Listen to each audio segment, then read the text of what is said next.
नमस्कार साथियों, शुरुआत क्लासेज में मैं ओपी शुरुआ भूगोल व्याख्याता आपका हार्दिक स्वागत करता हूं। आज साथियों अपन देखने वाले हैं मुख्य रूप से उष्णकटिबंधीय चक्रवात। तो उष्णकटिबंधीय चक्रवात क्या होते हैं, किन भागों में ये उत्पन्न होते हैं और विभिन्न भागों में इनकी क्या क्या नाम होते हैं, क्या इनकी विशेषता होती है, किस तरह की कंडीशंस हो जब ये उत्पन्न होते हैं। तो सभी बातों पर विस्तार से अपन चर्चा करेंगे। इन्हीं शब्दों के साथ में क्लास को शुभारंभ करेंगे कि जब नाव जल में छोड़ दी, तूफानी में मोड़ दी, दे दी चुनौती सिंधु को, फिर धार क्या मझधार क्या, कह मृत्यु को वरदान ही, जब मरना लिया ठान ही, फिर हार क्या फिर जीत क्या, फिर हार क्या फिर जीत क्या। तो हरिवंश राय की ये पंक्तियां बड़ी प्रेरणादायी है, क्योंकि जिंदगी में ये सिखाती है कि यदि किसी काम को करने के लिए हम यदि मैदान में उतर ही गए तो फिर टेंशन किस बात की करनी है। तो अपन बिना किसी टेंशन के अपन देखेंगे आज उष्णकटिबंधीय चक्रवात। तो उष्णकटिबंधीय चक्रवात इनको डिफाइन करेंगे, इसकी परिभाषा क्या होती है, ये कहाँ उत्पन्न होते हैं और कहाँ इनको टोर्नेडो कहते हैं, कहाँ इनको टाइफून कहते हैं, कहाँ इनको चक्रवात कहते हैं, कहाँ इनको विली विलीज कहते हैं, आदि सभी बिंदु जो है उन पर बारी बारी से अपन चर्चा करेंगे। तो शुरू करते हैं उष्णकटिबंधीय चक्रवात। पहला बिंदु उष्णकटिबंधीय चक्रवात। जो ट्रॉपिकल साइक्लोन जो मुख्य रूप से होते हैं, ये होते क्या है, तो ये आक्रामक तूफान होते हैं जिनकी उत्पत्ति उष्णकटिबंधीय महासागरों में 30 डिग्री उत्तर से। अब देखो ये बड़ी महत्वपूर्ण बात है कि उत्पत्ति इनकी जो होती है वो उष्णकटिबंधीय महासागरों में होती है, लेकिन 30 डिग्री उत्तर से 30 डिग्री दक्षिण अक्षांशों के बीच होती है, दोनों गोलार्धों के अंदर। ये चक्रवात आक्रामक पवनों के कारण विस्तृत विनाश के कारण होते हैं, बहुत बड़ा विनाश फैलाते हैं क्योंकि इनमें पवनें काफी तेज चलती है, अत्यधिक वर्षा लाते हैं, है ना, और काफी ये आक्रामक और तूफानी होते हैं, जिसके तहत अपार जान माल का नुकसान भी होता है। तो काफी ये जो कहें तो खतरनाक तूफान होते हैं जिनसे हमें काफी नुकसान भी हो सकता है।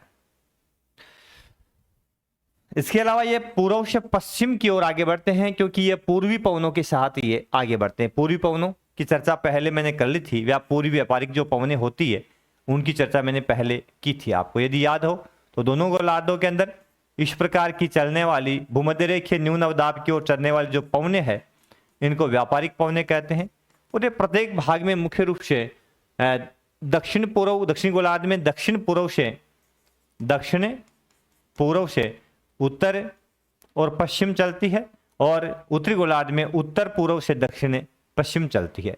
तो ये जो व्यापारिक पवनें मुख्य रूप से होती है, ये मुख्य रूप से उष्णकटिबंधीय जो चक्रवात है इन चक्रवातों को आगे बढ़ाती है। तो व्यापारिक पवनों से मुख्य रूप से ये प्रभावित होते हैं, ठीक है। तो ये काफी आक्रामक है और पूर्व से पश्चिम की ओर ये आगे बढ़ते हैं।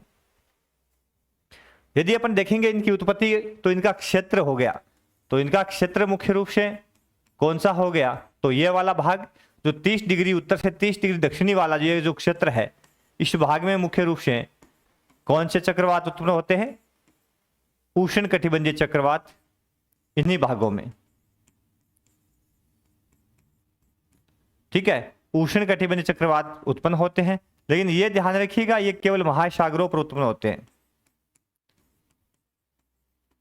कहां उत्पन्न होते हैं, उष्णकटिबंधीय क्षेत्र के अंदर मुख्य रूप से महासागरों पर उत्पन्न होते हैं। इसका मतलब स्थलीय भाग इनके लिए महत्वपूर्ण नहीं है। हमने शीतोष्ण पहले पढ़ा है, और शीतोष्ण में हमने देखा है कि शीतोष्ण कटिबंधीय चक्रवात महासागर और महाद्वीप दोनों स्थानों पर उत्पन्न हो सकते हैं, लेकिन ये चक्रवात जो मुख्य रूप से होते हैं वो सिर्फ महासागरों पर न्यून अवदाब के केंद्र होते हैं, तो ये महासागरों में ही उत्पन्न होते हैं, ठीक है ना। तो ये इनका प्रमुख क्षेत्र हो गया 30 डिग्री उत्तर से 30 डिग्री दक्षिण अक्षांशों के बीच।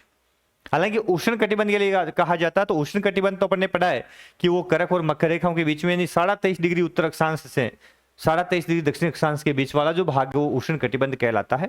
यह पृथ्वी के अंदर मुख्य रूप से जो तापीय कटिबंध होते हैं, और सूर्य की जो रेडिएशन आती है, सूर्य जो किरणें आती है, सूर्य जो आभासी गति होती है, उसके बेस पे जो डिवाइडेशन है वो उष्णकटिबंध, शीतोष्ण और शीत कटिबंध का मुख्य रूप से किया जाता है। अगला बिंदु आता है उष्णकटिबंध चक्रवात के विभिन्न नाम। तो इनको अलग अलग प्रदेशों में अलग अलग नामों से पुकारा जाता है। यदि अपन हिंद महासागर में जाते हैं तो इनको चक्रवात के नाम से पुकारते हैं। यदि हम अटलांटिक महासागर में अपन पहुंचेंगे, अमेरिका महाद्वीप का जो पूर्वी तट है, मेक्सिको खाड़ी के आसपास वाला क्षेत्र है, यहां इसको हरिकेन कहते हैं। किस नाम से जानते हैं? हरिकेन के नाम से। पश्चिम प्रशांत महासागर में अपन जाएंगे या दक्षिणी चीन सागर के अंदर अपन जाएंगे तो यहां इसको टाइफून कहते हैं, चीन सागर के अंदर। और यदि आप पश्चिमी ऑस्ट्रेलिया के पश्चिमी भाग में जाएंगे तो इसको अपन विली विलीज के नाम से पुकारते हैं। तो ये आदि इनके नाम है। यदि आप हिंद महासागर में, बंगाल की खाड़ी में यदि ये उत्पन्न होते हैं तो यहाँ उनको अपन साइक्लोन, चक्रवात ही कहते हैं। फिर आप अटलांटिक महासागर में जाते हैं तो इसमें हरिकेन कह देते हैं। फिर आप दक्षिणी चीन सागर में जाते हो, चाहे पश्चिमी प्रशांत में जाते हो तो यहाँ पे मुख्य रूप से इसको टाइफून कहते हैं। और पश्चिमी ऑस्ट्रेलिया में इसको विली विलीज के नाम से पुकारा जाता है। तो इसको अलग अलग प्रदेशों में अलग अलग नामों से जाना जाता है। यदि यह बिंदु अपन विभिन्न क्षेत्रों के इनके नामकरण है उसके आधार पर यदि इसका मानचित्र लेते हैं तो मानचित्र में इनकी अवस्थिति और बता देता हूं मैं। मानचित्र लेता हूं, 1 मिनट। तो इनको अलग अलग प्रदेशों में अलग अलग नामों से पुकारते हैं। कहाँ किस नाम से पुकारते हैं देखते हैं। यह विश्व का मानचित्र आपके समक्ष है। अपन देखेंगे कि जो हिंद महासागर है यहाँ पे यह भारत है अपना, और भारत के दक्षिण के अंदर मुख्य रूप से यह भारत है। ये अपनी 23.5 डिग्री पे कर्क रेखा, ट्रॉपिक ऑफ कैंसर, ये भूमध्य रेखा,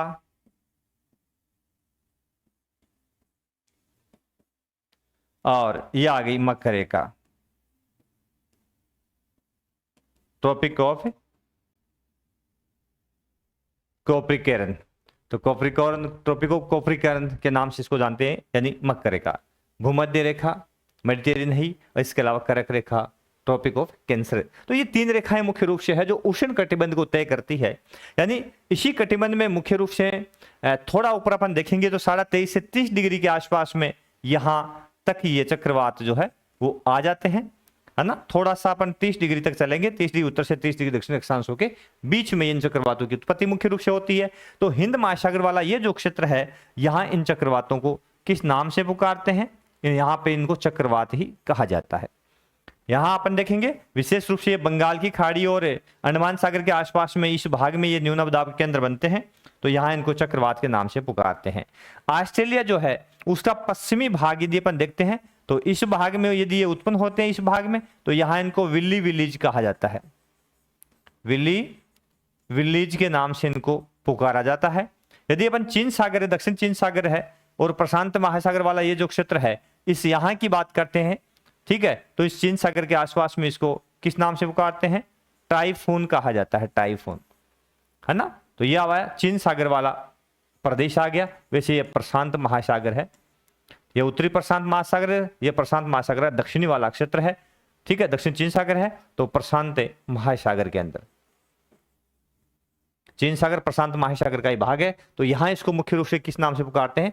टाइफून के नाम से पुकारते हैं। हिंद महासागर में इनको चक्रवात कहते हैं। तो ये हिंद महासागर, ये वाला कौन सा महासागर है? हिंद महासागर। फिर आते हैं अपन अटलांटिक महासागर के अंदर साथियों। तो अटलांटिक महासागर का ये वाला जो क्षेत्र है जो मेक्सिको खाड़ी है, अमेरिका का जो पूर्वी तट मुख्य रूप से है, इस भाग में ये चक्रवात आते हैं। तो यहां इनको किस नाम से पुकारते हैं? यहां इनको हरिकेन कहा जाता है।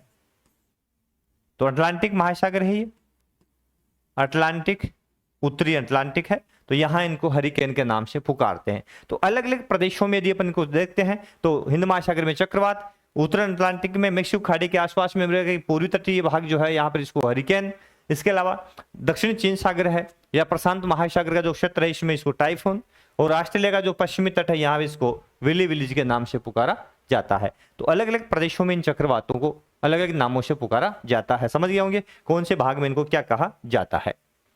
इसके लिए बाद में आता है एक चक्रवात की उत्पत्ति जो होती है उसके लिए आदर्श दशा कैसी होनी चाहिए कि वहां चक्रवात उत्पन्न हो जाए।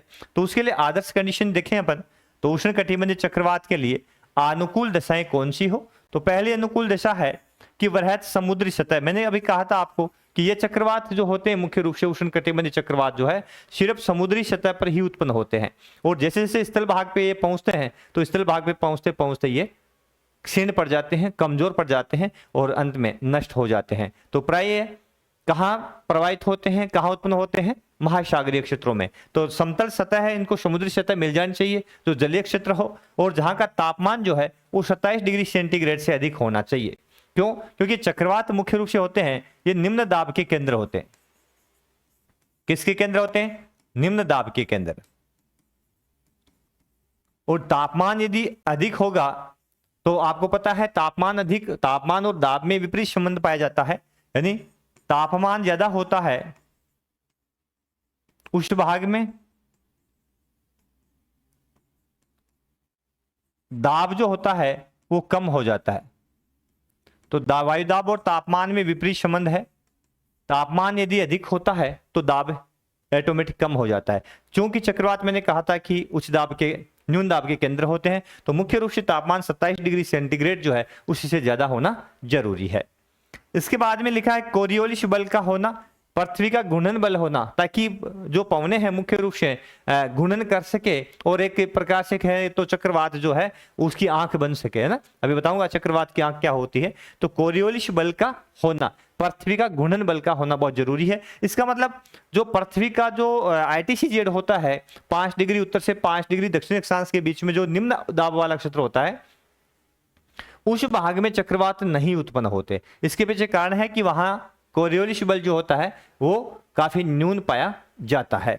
उसके बाद में आता है ऊर्ध्वाधर पवनों की गति में अंतर कम होना। ऊर्ध्वाधर पवनों की गति, मैंने बताया था आपको कि पवने जो है अपन धरातल से ऊपर की ओर जाते हैं तो हल्की होकर के पवने जो ऊपर की ओर उठती है ना, और शहवानी प्रवाह आपको बताया था, ऊपर से ठंडी पवने नीचे बैठती है। तो ये क्रम चलता है। ऐसा एक क्रम भूमध्य रेखीय प्रदेश से ध्रुवों की ओर चलता है ना, जिसको शहवानी प्रवाह कहा जाता है। तो ऊर्ध्व प्रवाह पवनों की जो होता है, लेकिन उसमें उसकी गति जो होती है वो गुरुत्व बल के द्वारा कंट्रोल हो जाती है। तो यहाँ पे लिखा है ऊर्ध्व पवनों की गति में अंतर कम होना चाहिए, यानी ऊर्ध्व प्रवाह है वो उसमें थोड़ा सा समान होना चाहिए, उसमें गति जो है उसमें अंतर कम होना जरूरी है। फिर आगे लिखा है कमजोर निम्न दाब क्षेत्र या निम्न स्तर का चक्रवातीय परिसंचरण का होना। न्यून दाब का क्षेत्र जो होता है वो कमजोर होना चाहिए, न्यून दाब का क्षेत्र हो कमजोर हो, या निम्न स्तर का चक्रवातीय परिसंचरण हो, ताकि चक्रवात उत्पन्न होने के लिए आदर्श दशाएं उत्पन्न हो जाए। अभी मैंने कहा यहाँ लिखा है कमजोर निम्न दाब का क्षेत्र। यदि न्यून दाब काफी ज्यादा हो जाता है, अति न्यून दाब होता है, जहां पवनों का प्रवाह यदि मंद पड़ जाता है, तो ऐसे भागों में मुख्य रूप से चक्रवात उत्पन्न नहीं हो पाते हैं।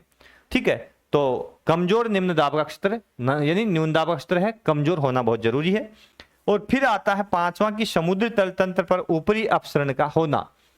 समुद्री तल तंत्र जो होता है, समुद्री जो सतह होती है उसके ऊपर ऊपरी अपसरण का होना बहुत जरूरी है, ताकि उस प्रदेश विशेष में चक्रवाती कंडीशन वो पैदा हो सके। तो ये 5 कंडीशन यहाँ पे है।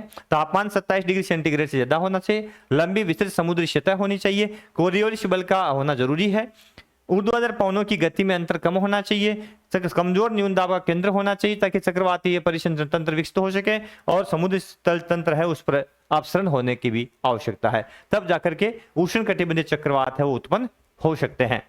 तो ये आदर्श दशाएं मानी जाती है एक चक्रवात की उत्पत्ति के लिए। अब चलते हैं उष्ण कटिबंधीय चक्रवात की विशेषता क्या होती है। यदि अपन इसकी विशेषताएं देखते हैं, इसकी मेरिट्स देखते हैं, तो मुख्य रूप से इसकी विशेषता क्या क्या होती है। तो पहली विशेषता है कि उष्ण कटिबंधीय चक्रवात केवल महासागर पर उत्पन्न होते हैं। यह बड़ी इंपॉर्टेंट बात है, क्योंकि मैंने कहा था जो शीतोष्ण कटिबंधीय चक्रवात है वो महाद्वीप और महासागर दोनों जगहों पर उत्पन्न हो सकते हैं, लेकिन उष्ण कटिबंधीय चक्रवात केवल और केवल महासागरीय सतह पर ही उत्पन्न होते हैं। जैसे ही ये स्थलीय भाग में पहुंचते हैं, स्थल भाग पर इन चक्रवातों का पहुंचना चक्रवात का लैंडफॉल कहलाता है, और वैसे ही जैसे इनका लैंडफॉल होता है धीरे धीरे ये क्षीण हो जाते हैं, क्योंकि इनको जो ऊष्मा मिलनी चाहिए, जो ऊर्जा मिलनी चाहिए, जो ताकत मिलनी चाहिए वो समुद्री नमी से मिलती है, और वो समुद्री नमी जो है स्थल भाग पर पहुंचते पहुंचते नष्ट हो जाती है, कम हो जाती है, होती नहीं है। इस कारण से ये कमजोर हो जाते हैं। इनका व्यास जो होता है 600 से 1200 किलोमीटर होता है, तो काफी विस्तृत प्रदेश को ये घेरे होते हैं। तो उष्ण कटिबंधीय चक्रवात काफी बड़े होते हैं। ये पूर्व से पश्चिम की ओर गति करते हैं। मैंने बताया कि ये व्यापारिक पवनों के प्रवाह के साथ साथ में ये पूर्व से पश्चिम की ओर गति करते हैं, यानी पूर्वी जो जेट है इन चक्रवातों को पूर्व से पश्चिम की ओर अग्रसर करवाती है। इनकी गति 200 किलोमीटर प्रति दिन के हिसाब से देखी जाती है। इनकी स्पीड जो होती है इनमें पवनों की, जो ये चक्रवात जब आगे बढ़ते हैं तो इनकी जो गति होती है चक्रवातों की, प्रतिदिन 250 किलोमीटर तक की ये दूरी तय कर लेते हैं 12 घंटे में। इसके अलावा इसका केंद्रीय क्षेत्र शांत होता है ना, केंद्रीय क्षेत्र शांत होता है जिसको केंद्रीय अक्षु कहा जाता है मुख्य रूप से, जहां पवनों का अवतरण होता है, यानी पवन वहां ऊपर से नीचे की ओर आती है ना, उस केंद्र को भरने के लिए, और बाहर से हवाएं पुनः ऊपर की ओर उठती है। अभी चक्रवात की आंख जो है उसका डायग्राम भी मैं बताऊंगा। तो ये इसकी विशेषता मुख्य रूप से होती है कि ये केवल महासागरों में उत्पन्न होते हैं। यहाँ इनका व्यास 600 से 1200 किलोमीटर होता है। इनकी जो स्पीड, इनकी गति है पश्चिम से पूर्व होती है। इनकी में इन चक्रवातों की जो गति होती है वो 250 किलोमीटर प्रतिदिन हो सकती है। इसके अलावा इसका केंद्रीय केंद्र जो होता है, केंद्रीय जो अक्ष होता है ना, वो शांत होता है। वहां हवाओं का क्या होता है, अवतरण होता है, जिसको चक्रवात की आंख भी कहा जाता है। फिर इनकी विशेषता है कि ये चक्रवात जो है उत्तरी गोलार्ध में, इनमें जो हवाएं चलती है घड़ी की सुई के विपरीत चलती है, और दक्षिणी गोलार्ध में घड़ी की सुई के अनुसार चलती है। तो ये दो शब्द आते हैं, तो चक्रवात एक प्रति चक्रवात। यदि अपन उत्तरी गोलार्ध की बात करेंगे, ये 0 डिग्री भूमध्य रेखा इसको मैं मान लूं, तो इस साइड में चक्रवात में पवनों की गति होती है इस प्रकार की होती है, घड़ी की सुई के विपरीत, है ना। उत्तरी गोलार्ध में पवन जो चलती है, पवन दिशा, तो उसकी दिशा कैसी होती है, घड़ी की सुई के विपरीत चलती है। और दक्षिण गोलार्ध की अपन बात करेंगे तो यहां पवनों की जो दिशा होती है वो ये होती है, तो घड़ी की सुई के अनुसार, ठीक है, पवन दिशा। तो ये तो घड़ी की सुई के अनुसार, घड़ी सुई अनुसार दक्षिण गोलार्ध के अंदर, और यहां हो गई घड़ी सुई, घड़ी की सुई के विपरीत। घड़ी ऐसे टकटक ऐसे चलती है, लेकिन ये इस प्रकार से हवाएं घूर्णन करती है। तो जो हवाओं का घूर्णन होता है साथियों, इसमें घड़ी की सुई के विपरीत होता है उत्तरी गोलार्ध में, और दक्षिण गोलार्ध के अंदर घड़ी की सुई के अनुसार होता है। अब ये चक्रवात की बात है, प्रति चक्रवात इससे उल्टा कर लीजिए। प्रति चक्रवात में क्या होता है, उत्तरी गोलार्ध में घड़ी की सुई के अनुसार है, और दक्षिणी गोलार्ध में घड़ी की सुई के विपरीत होता है। अब चक्रवात और प्रति चक्रवात में क्या फर्क होता है, तो चक्रवात जो होते हैं वो न्यून दाब के केंद्र होते हैं, और प्रति चक्रवात होते हैं वो उच्च दाब के केंद्र होते हैं, ठीक है ना। यही फर्क है दोनों के अंदर। फिर ये स्थल भाग पर पहुंचते ही धीरे धीरे क्षीण हो जाते हैं। तो ये तो मैंने आपको पहले ही बता दिया है कि चक्रवात जैसे ही स्थल पर जब इनका लैंडफॉल होता है, उसके बाद में इनको ऊर्जा का मिलना बंद हो जाता है, और ऊर्जा मिलना बंद होने के कारण मुख्य रूप से धीरे धीरे ये चक्रवात है वो कमजोर हो जाते हैं, और इनकी गति जो है धीरे धीरे क्षीण हो जाती है, और धीरे धीरे फिर ये नष्ट हो जाते हैं। लेकिन तटवर्ती भाग में जहां ये टकराते हैं वह बहुत अधिक नुकसान पहुंचाते हैं, ठीक है ना। जहां ये टकराते हैं तटीय भाग में, वहां बहुत अधिक नुकसान पहुंचाते हैं। फिर आता चक्रवात की आंख। एक विकसित उष्णकटिबंधीय चक्रवात का केंद्र के चारों ओर प्रबल सर्पिल पवनों का परिसंचरण होता है, जिसको चक्रवात की आंख कहा जाता है। केंद्र के चारों ओर हवाएं सर्पिलाकार घूमती है, तो उसको चक्रवात की आंख कहते हैं। आंख का व्यास 150 से 250 किलोमीटर तक हो सकता है, यदि 150 से 250 किलोमीटर इसका केंद्र होता है। आंख के केंद्र में निम्न अवदाब होता है, और जहां पवनों का क्या होता है, अवतलन होता है, ठीक है। इसका डायग्राम भी मैं बताऊंगा आपको। अक्षु के चारों ओर अक्षुभिति होती है, यानी उसके चारों क्या होती है, अक्षुभिति, यानी उसकी परिधि होती है, जहां वायु का प्रबल रूप से आरोहण होता है, यानी हवाएं वहां पे ऊपर उठती है इसकी अक्षुभिति के अंदर, और क्षोभ सीमा की ऊंचाई तक यह हवा पहुंचती है। चक्रवात की आंख से रेनबैंड निकलते हैं, रेनबैंड विकृत होते हैं, और कपासी वर्षा बादलों की पंक्तियां बाहर की ओर निकलती है, यानी कपासी वर्षी मेघ बनते हैं, ठीक है। और इन तूफानों को ऊर्जा कपासी वर्षी मेघ की संघनन की गुप्त ऊष्मा से मिलती है। तो यहां ऊर्जा कहां से आ रही, कपासी वर्षी मेघ जो है उसकी संघनन की जो गुप्त ऊष्मा है, वहीं से इनको क्या मिलती है, ऊर्जा मिलती है। अब ये आंख क्या है, थोड़ा सा इसको डायग्राम के माध्यम से अपन समझेंगे। अभी बताता हूं मैं। अब देखते हैं अपन चक्रवात की जो आंख है वो क्या होती है। मैंने डायग्राम पहले बना लिया आप सभी के लिए। तो चक्रवात की आंख किसे कहते हैं मुख्य रूप से, तो मैंने डायग्राम के माध्यम से आपको बताने का प्रयास किया है साथियों, कि चक्रवात का जो केंद्र होता है, ये चक्रवात का केंद्र होता है, इसको मुख्य रूप से चक्रवात की आंख कहा जाता है। क्यों, क्योंकि इसमें यहाँ निम्न दाब होता है। क्या होता है इसमें? न्यून दाब होता है। और न्यून दाब होता है इसका मतलब इसमें हवाएं जो होती है उस हवा का क्या होता है? अवतलन। यहाँ लिखा है उष्ण वायु का अवतलन होता है केंद्र के अंदर। ठीक है, अब यहां से अपन देखेंगे तो दूसरा सर्किल जो आता है, ये वाला सर्किल, ये दूसरा जो राउंड आता है ना, तो केंद्र की जो आंख है, आंख के बाद में दूसरा जो सर्किल है, इसके अंदर क्या होता है? हवाओं का बहिर्प्रवाह होता है। इसको अक्षुभिति कहा जाता है। क्या नाम है इसका? अक्षुभिति। आंख से दूसरे वाला भाग जो मुख्य रूप से यदि अपन सोचें 180 किलोमीटर के आसपास वाला भाग कह सकते हैं, जिसको अक्षुभिति कहा जाता है। और इसमें हवाएं बाहर की ओर प्रवाहित होती है, ऊर्ध्व प्रवाह होता है, फिर बाहर निकलती है, तो हवा का बहिर्प्रवाह होता है अक्षुभिति के अंदर।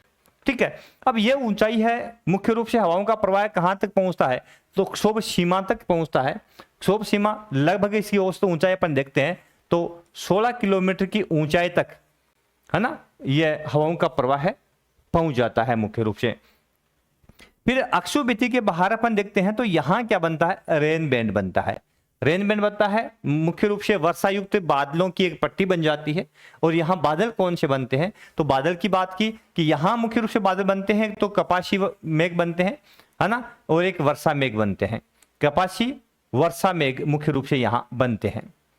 दूसरा क्या बनता है? कपासी वर्षा, कपासी या कपासी वर्षा मेघ बनता है। तो ये बादल मुख्य रूप से इस भाग में पैदा होते हैं, रेन बैंड बनते हैं, उसके साथ में कपासी वर्षी मेघ बनते हैं। और इन्हीं मेघों की जो संघनन की गुप्त ऊष्मा होती है, वही मुख्य रूप से चक्रवात की क्या होती है? ऊर्जा होती है, ताकत होती है। ठीक है, फिर इनकी अपन गति देखते हैं तो ये मुख्य रूप से पूर्व से, है ना, राइट हैंड पूर्व से ये पश्चिम की ओर इस ओर ये अग्रसर होते हैं, यानी पूर्व से पश्चिम की ओर ये आगे बढ़ते हैं। और जैसे ही स्थल भाग पे पहुंचते हैं, इनका अवतलन होता है या लैंडफॉल जिसको कहते हैं, स्थल भाग पे पहुंचते ही धीरे धीरे ये चक्रवात है कमजोर हो जाते हैं। और इनकी स्पीड, मैंने कहा कि इनकी गति काफी ज्यादा होती है, यानी ये मुख्य रूप से इनमें हवाएं चलती है वो लगभग 150 से 250 किलोमीटर प्रति आवर की स्पीड से इसमें हवाएं चलती है।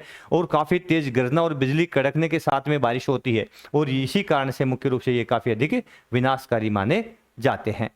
ठीक है ना, तो काफी विनाशकारी होते हैं। उसके बाद में आता है इसके प्रकार। तो अपन यदि चक्रवात के प्रकार की चर्चा करेंगे तो मुख्य रूप से पहला इसका प्रकार आता है, उसको अपन बोलते हैं उष्णकटिबंधीय विक्षोभ। तो ये एक प्रकार से डिस्टर्बेंस होता है, डिस्टर्ब हो जाता है वायु का प्रवाह है मुख्य रूप से। और ये डिस्टर्बेंस जो होता है, जिसको अपन क्या बोलते हैं? विक्षोभ कहते हैं। इसमें क्या होता है? कमजोर न्यून दाब का क्षेत्र होता है, जिसमें एक या दो समदाब रेखाओं से घिरी आकृति होती है। जैसे 100 मिलीबार है, 90 मिलीबार की हवा है, तो ये दो समदाब रेखाओं से घिरी आकृति हो सकती है ना, रेखाओं से घिरी आकृति हो सकती है जिसमें दो समदाब रेखाएं हो। ठीक है, इसका मतलब इसमें जो प्रवाह होता है कम होता है, हवाएं होती है इसमें धीमी गति से हवाएं चलती है, क्योंकि समदाब रेखाएं बहुत कम है इसके। पर जितनी अधिक समदाब रेखाएं होगी, जितनी नजदीक होगी, उतना ही विचलन आपको ज्यादा मिलेगा। तो इस भाग में कम समदाब रेखाएं हैं, इसलिए विचलन भी कम है, तो इनकी स्पीड जो है, इनकी गति है, वो भी काफी कम मिलेगी। तो ये कम समदाब रेखाओं से घिरी स्थिति होती है, जिसको अपन क्या बोलते हैं? मुख्य रूप से विक्षोभ कहते हैं। अपन कहते हैं थोड़ा विक्षोभ पैदा हुआ है, थोड़ी सी बारिश होने की संभावना, अपन भी अपनी भाषा में भी इसको यूज करते हैं। ठीक है ना। उसके बाद में दूसरी जो अवस्थिति बनती है, विक्षोभ के बाद में थोड़ी ज्यादा यदि समदाब रेखाओं से घिरी आकृति आती है, तो उसको अपन बोलते हैं उष्णकटिबंधीय अवदाब। तो ये एक प्रकार से डिप्रेशन हो जाता है। डिप्रेशन कहना यानी थोड़ा सा अवदाब जो होता है वो विक्षोभ से थोड़ा सी अधिक तेज कह सकते हैं इस अवस्थिति को, है ना। तो इसमें क्या होता है? एक से अधिक समदाब रेखाओं से घिरी न्यून अवदाब की स्थिति होती है मुख्य रूप से। तो इसमें एक से अधिक या दो या तीन समदाब रेखाओं से घिरी आकृति हो सकती है ना। केंद्र में न्यून दाब होता है, तो इस प्रकार से तीन समदाब रेखाओं से घिरी आकृति होती है। तीन समदाब रेखाएं यहाँ पे है इस केंद्र के अंदर। ठीक है, तो इन तीन समदाब रेखाओं से घिरी आकृति जो न्यून दाब वाले केंद्र की स्थिति में लिए होती है, तो इसको मुख्य रूप से अपन क्या कह देंगे? अवदाब कह देंगे। ठीक है ना। और ये इसकी उत्पत्ति कहाँ होती है? ITCZ। तो अपन ITCZ की चर्चा करें तो भूमध्य रेखीय प्रदेश में चले जाओ। यदि अपन यहाँ जाते हैं तो भूमध्य रेखा के दोनों ओर, भूमध्य रेखा के दोनों ओर यदि अपन साथियों चलेंगे तो यहां अपन देखेंगे कि 5 डिग्री उत्तर से 5 डिग्री दक्षिणी अक्षांशों के बीच में ये वाला जो क्षेत्र होता है ना, ये वाला क्षेत्र, 5 दक्षिण 5 उत्तर, इन दोनों के बीच का ये जो क्षेत्र होता है इसको बोलते हैं अंत उष्ण कटिबंधीय अभिसरण क्षेत्र। अंत उष्ण कटिबंधीय अभिसरण क्षेत्र।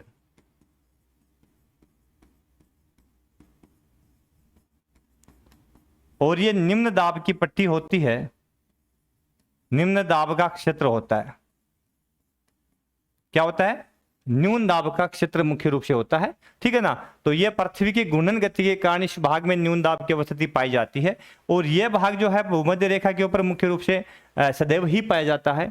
और यह जो न्यून दाब की पेटी है यही मुख्य रूप से मानसून का गर्त कहलाती है, क्योंकि मानसूनी पवनों को यह न्यून दाब ही अपनी ओर आकर्षित करता है। तो कई बार इसको मानसून गर्त भी कहा जाता है, क्योंकि ये क्या करता है, निम्न दाब बनता है तो वो क्या करता है, मानसूनी पवनों को मुख्य रूप से महासागरीय पवनों को अपनी ओर खींचता है। तो ये जो ITCZ होता है उसके आसपास में ये अवदाब मुख्य रूप से बनते हैं। तो ये हो गया अपना उष्णकटिबंधीय अवदाब। फिर आता है उष्णकटिबंधीय तूफान।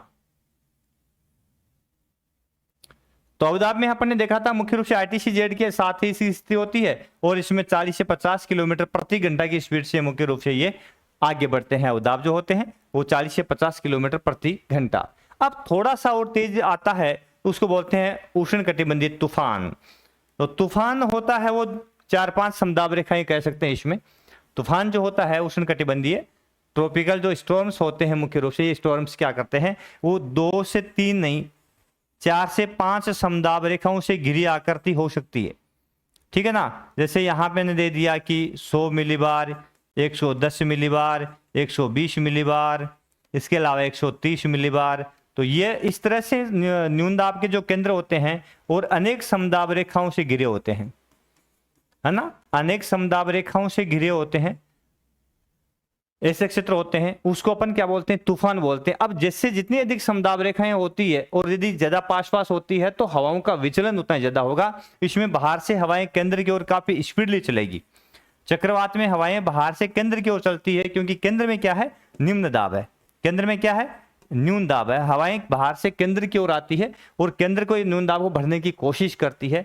इस प्रकार से अपन कहेंगे तो इस तरह की जो स्थिति बनती है उसको अपन क्या बोलते हैं, स्टॉर्म्स बोलते हैं या तूफान बोलते हैं, ठीक है। तो ये अनेक समदाब रेखाओं से घिरी आकृति होती है, देख लिया अपन ने, और इसमें 80 से 20 किलोमीटर प्रति घंटा की स्पीड से ये आगे बढ़ते हैं। तो बढ़ गई ना स्पीड इनकी, कितनी होगी, 80 से 120 किलोमीटर प्रति घंटा इनकी स्पीड होती है। तो ये काफी तेजी से आगे बढ़ते हैं। फिर आता तड़ित झंझा। अब ये तड़ी झंझा मुख्य रूप से क्या होते हैं, तो तड़ी झंझा होते हैं मुख्य रूप से, तड़ित का नाम बिजली से है। ऐसे तूफान जिनके अंदर, इसको थंडर स्टॉर्म भी कहा जाता है, जिसके अंदर बिजली चमकती है और तेज गर्जना होती है। तो ये एक प्रकार का कहें तो कपासी वर्षी मेघ होता है। क्या होता है ये, कपासी वर्षा मेघ, जिसके अंदर यही स्थिति बनती है। तो ये कपासी वर्षी मेघ होता है मुख्य रूप से एक, जिसको अपन तड़ी झंझा कह सकते हैं, थंडर स्टॉर्म कह सकते हैं। यह आक्रामक तूफान होता है जो अल्प समय में अधिक नुकसान पहुंचाता है, क्योंकि काफी तेज हवाएं इसमें साथ चलती है और बारिश जो होती है काफी अधिक तेजी से होती है, बिजली कड़क और तेज गर्जना के साथ में होती है। तड़ी झंझा उष्ण आर्द्र दिनों में प्रबल सेवन के कारण उत्पन्न होते हैं, जिसका प्रमुख कारण क्या है, सेवन मैंने विस्तार से बता दिया आपको पहले ही। यह पूर्ण विकसित कपासी वर्षी मेघ, आ गई ना बात, यह पूर्ण विकसित क्या है, कपासी वर्षी मेघ होता है, जिसमें तेज गरज और बिजली दोनों उत्पन्न होती है। और बिजली के लिए इससे पहले वाले वीडियो में विस्तार से बताया था। बिजली क्या होती है कि बादल जो होता है उसमें जल होता ही है, और उसमें धनायन ऋणायन दोनों चीजें पाई जाती है। ऑलरेडी पानी के अंदर ही बिजली होती है, आपको पता ही है। और जैसे ही बादल से बूंदें टूट के आती है तो एक धनायन की आ सकती है, एक ऋणायन की आ सकती है। जब दोनों का संपर्क होता है तो दोनों में तनाव पैदा हो जाता है, और उसी तनाव के कारण मुख्य रूप से हमें चमक दिखाई देती है, जिसको अपन बिजली का चमकना बोलते हैं। और कभी कभार क्या होता है अपन देखते हैं कि बिजली गिरी, अपनी भाषा में अपन कहते हैं बिजली पड़ी है भाई, अब उठेली थोड़ी देर बाद में, क्योंकि आवाज थोड़ी देर बाद में सुनाई देगा अपन ने। तो बी के पीछे कारण ये होता है मुख्य रूप से कि जो बिजली चमकती है और चमकने के बाद में जो होता है अचानक ऊष्मा उत्पन्न करती है, और उस ऊष्मा के कारण उसके आसपास की जो ठंडी पवन है वो तेजी से गर्म हो जाती है अचानक, और काफी अचानक तेजी से गर्म होने से काफी स्पीडली वो फैलती है, और काफी स्पीडली यदि वो फैलती है तो तेज गर्जना करती है। वो हवा के बहलने की ही आवाज होती है जिसको अपन बादल का गर्जना कहते हैं, ठीक है ना। तो ये मुख्य रूप से तेज गर्जना तड़ी झंझा या स्टॉर्म में जो होता है, थंडर स्टॉर्म्स होते हैं, उनमें देखने को मिलती है। जब ये बादल अधिक ऊंचाई पर चले जाते हैं तो तापमान में कमी के कारण इनमें ओले भी बनते हैं और ओलावृष्टि भी करती है तड़ी झंझा के अंदर। नमी कम होने पर ये धूल भरी आंधियां भी लाते हैं, भाई नमी कम है तो तेज हवाएं चलेगी तो आंधी आएगी इसके अंदर। इसमें उष्ण वायु का ऊर्ध्व प्रवाह होता है जिसके कारण बादलों का आकार बढ़ता है, अधिक ऊंचाई पर जाने पर ये वर्षा भी करते हैं। क्या करते हैं? वर्षा करते ही है, क्योंकि ये काफी ऊंचाई पर पहुंचते हैं तो तेज बारिश करते हैं। एक शब्द आता है टोर्नेडो। क्या आता है? टोर्नेडो। चीन सागर में टाइफून, अटलांटिक महासागर में जो मेक्सिको खाड़ी के आसपास में जिसको हरिकेन, हिंद महासागर में चक्रवात, ऑस्ट्रेलिया का जो पश्चिमी भाग है वहां पे वेली विलीज। और अब चलते हैं टोर्नेडो। अब टोर्नेडो की स्थिति क्या है, ये कहां बनता है मुख्य रूप से?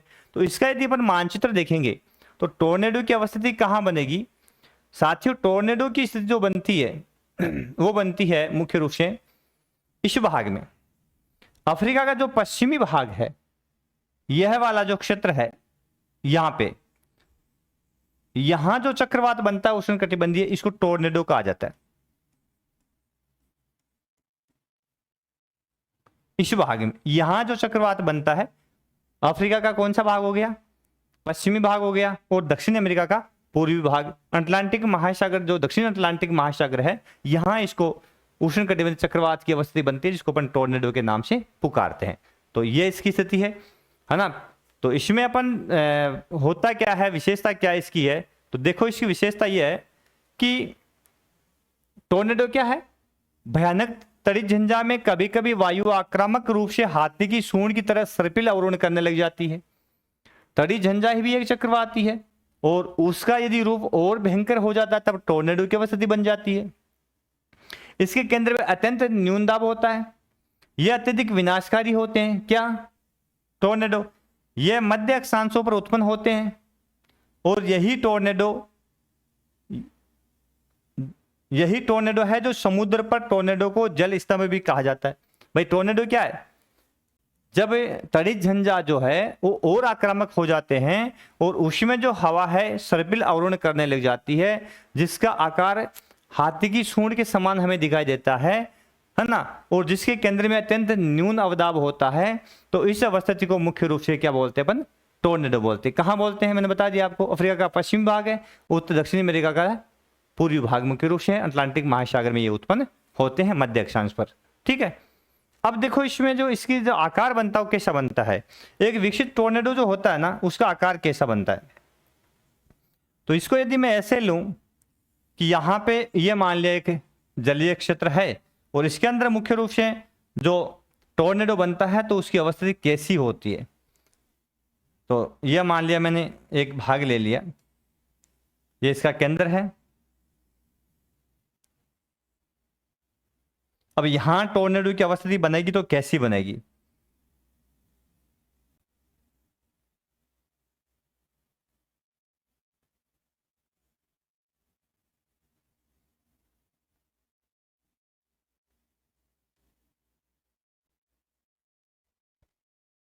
यहां से हवाएं अब कैसे अवरोध करेगी? देखो, जब हवाएं इस प्रकार से अवरोध करने लग जाती है,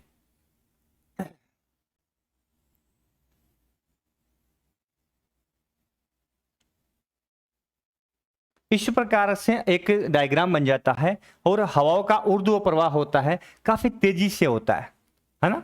हवा का ऊर्ध्व प्रवाह होता है, ऊर्ध्व प्रवाह है, पवन का होता है मुख्य रूप से।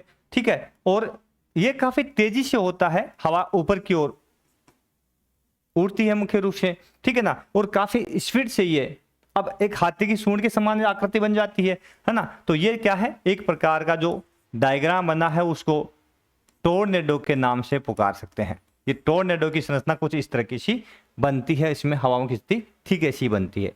तो ये जो एक तड़ी झंझा का और विकसित रूप हो सकता है, अपन क्या कहेंगे इसको, तड़ी झंझा का और विकसित रूप है। जब और अधिक विनाशकारी हो जाता है तो उसको अपन टोर्नेडो के नाम से पुकारते हैं, ठीक है ना। तो ये था अपना उष्णकटिबंधीय चक्रवात, हरिकेन, टाइफून, तड़ी झंझा, टोर्नेडो, विली विलीज आदि इसके नाम और इनकी प्रमुख विशेषताएं। तो इसके साथ में आपका बादलों का वर्षा का प्रकार है, इसमें चक्रवात दोनों उष्णकटिबंधीय और शीतोष्ण कटिबंधीय चक्रवात जो है वो कंप्लीट हो जाते हैं। आज की क्लास में इतना ही, फिर मिलेंगे अगली क्लास के अंदर। यदि क्लास अच्छी लगती है तो प्लीज शेयर करें, क्लास को लाइक करें, अन्य साथियों को जोड़ें। आपका एक शेयर, आपका एक सब्सक्राइब, आपका एक लाइक जो होता है हमारे लिए बहुत बड़ी ताकत होती है, हमारा मनोबल बढ़ता है और हम आपके लिए बहुत अच्छी अच्छी क्लासें लेके आते हैं। तो आशा करता हूँ कि क्लास आपको पसंद आएगी, है ना। तो आप शेयर जरूर करेंगे।